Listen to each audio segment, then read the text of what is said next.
2023, January 2, Monday. Proactive steps needed. The government has to beef up safety standards to prevent similar accidents. Concerns over the safety of soundproof tunnels are mounting after a fire in a highway tunnel in Gwacheon, Southern Gyeonggi Province, Thursday, left 5 dead and 41 injured.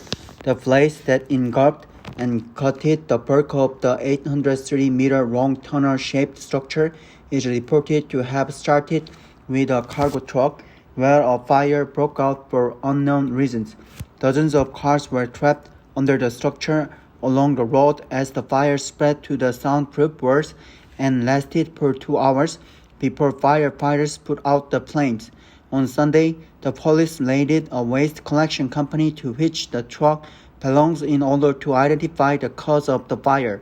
According to the police, the investigation is focused on whether the fire was caused by the truck's outdated parts or a lack of maintenance. While other possible factors are said to be explored, the police retrieved the remains of the wiring linked to the truck's battery on Friday for further analysis. The police booked the truck driver on suspicion of occupational negligence and said additional raids might be conducted on related sites if necessary.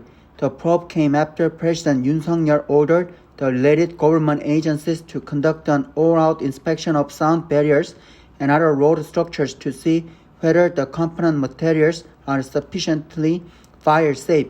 Inspections and investigations should be duly conducted to prevent future highway fires that could result in massive casualties, but what is regrettable is that there had been earlier warnings about the soundproof tunnel, only for them to be ignored.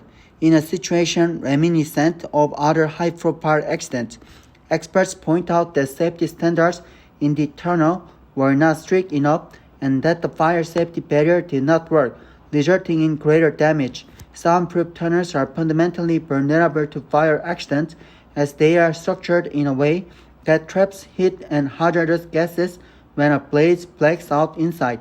Even though the structures need to be strictly managed, the current fire prevention regulations reportedly have a host of problems, including the absence of fire plugs. According to the Ministry of Land Infrastructure and Transport, soundproof tunnels are not categorized as conventional tunnels that are subject to legal regulations designed to prevent fire.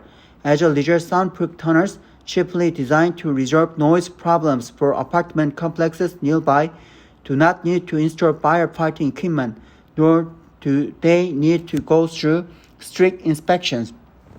Conventional tunnels are required to use inflammable materials, and soundproof tunnels are supposed to follow the same rule, but detailed standards are missing, according to experts. The Korea Expressway Corporation Research Institute has published 2 studies about the soundproof materials used on highways.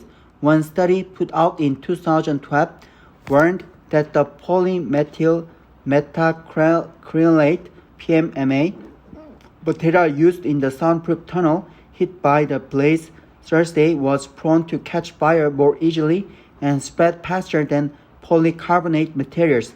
The institute also issued a warning in its 2018 study claiming that PMMA, used often for soundproof tunnels due to its lower price, is more vulnerable to fire accidents due to its flash point of 280 degrees Celsius compared with polycarbonate, whose flash point is 450 degrees Celsius. There were 2 fire accidents involving soundproof tunnels in 2020. Even though there were no casualties, authorities should have taken more proactive action to fix the flaws related to soundproof materials. But it was not until July 2022 that the Land Ministry belatedly began to start the formal research project into fire-related regulations for soundproof tunnels in accordance with the recommendation of the Board of Audit and Inspection. There are over 100 soundproof tunnels operated by the government and regional administrations. The Land Ministry said it plans to inspect all of the nation's soundproof tunnels. The government, often criticized for its belated moves to fix safety issues, must take a more proactive approach and lose no time strengthening safety standards to prevent similar fatal accidents.